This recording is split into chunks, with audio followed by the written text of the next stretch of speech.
Happy holidays, and welcome to my man cave. There's a trend that is happening in major cities that is upsetting to all levels of the social classes. Too often, it seems, we as a population have been told what we can do or cannot do. Now, we're being told where we can do it. Smoking bans have been creeping in overnight throughout major cities across the United States. Some of these bans are not even a gradual progression, but an all-out ban, except for one's home or man cave. Some bans have occurred with little to no say from taxpayers. This is upsetting. A smoking ban makes good sense in certain places for health reasons. No smoking in schools. Think of the children. Children should have little to no exposure to smoking for both immediate health in the form of secondhand smoke, as well as keeping influential minds from wanting to start smoking in the first place. Hospitals should continue to have smoking bans inside. This is almost obvious, but it's almost comical to see a movie set in the 1950s that shows a doctor smoking while examining a patient. But we do know better now. According to the British Medical Journal, about 95% of hospitals in the West have an all-out ban on campus, not just indoors. I, as a smoker, tend to agree with this. Problem that most people have when it comes to a smoking ban is when it includes bars. Most people go to bars, have an expectation of a smoky room to have a beer, a scotch, or a fuzzy navel if that's your thing. However, most people do not go to bars for their health. Nowadays, there are few options for smoking in public outside of one's home. Some cities have stopped short of a cigar lounge. This is not to be confused with a cigar bar. What's the difference, you ask? Well, a cigar lounge usually allows you to bring your own alcohol in, whereas a cigar bar would serve you. Most cities do not see a distinction between them unless you are being served alcohol, and then therefore you would have a ban on a cigar lounge as well. So, this is fine for cigar smokers. However, this does not solve the problem for cigarette smokers. Cigarette smokers tend to be a little bit out of place at a cigar lounge.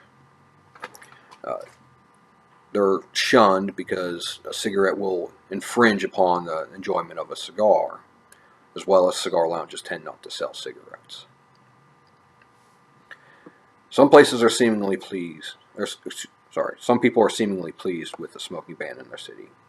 Some even applaud their local government coming in swiftly making this change. Sometimes when one problem is solved, more problems emerge. Some cities have taken notice that a smoky bar with those fuzzy navels are starting to struggle. They cannot pay their employees. They cannot keep the revenue up.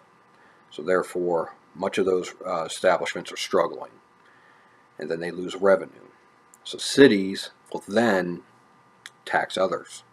They will tax the cigar lounge. And the cigar lounge will then have to add the cost onto the cigars to the patrons. Patrons will then end up having to find cheaper alternatives. This is the capitalist system.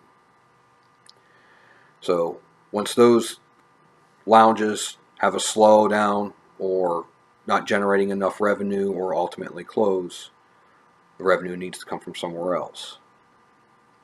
And often enough, alcohol will be the next vice to be taxed. What becomes a good intention for the majority can become a rippling effect for everyone. Typically, governments do not have a good history of taking something from the population and giving it back in a timely fashion. Take, for instance, the alcohol prohibition of 1920 to 1933. 13 years of prohibition, and it did not stop people from drinking. What some of these cities have done is taken the freedom of choice away from their citizens. Thomas A. Lambert is the Wall Chair in Corporate Law and Governance and Professor of Law for University of Missouri. He wrote an article speaking to these shortcomings and how it infringes on the rights of smokers and non-smokers alike. We as taxpayers should be allowed to say if we want a smoking ban or not. We have the right to vote. We have the right to choose where we go to get a drink. We do have options. Cities and states should allow for other options to emerge. Some cities do have restaurants and bars that do not allow smoking at all. The majority of the people seem fine with this, but those that are fine with bans often are not directly impacted or could not care less about the issue. But I ask you, what if there was a ban on the food that you like, a drink, a clothing style? How would you feel then? Thank you.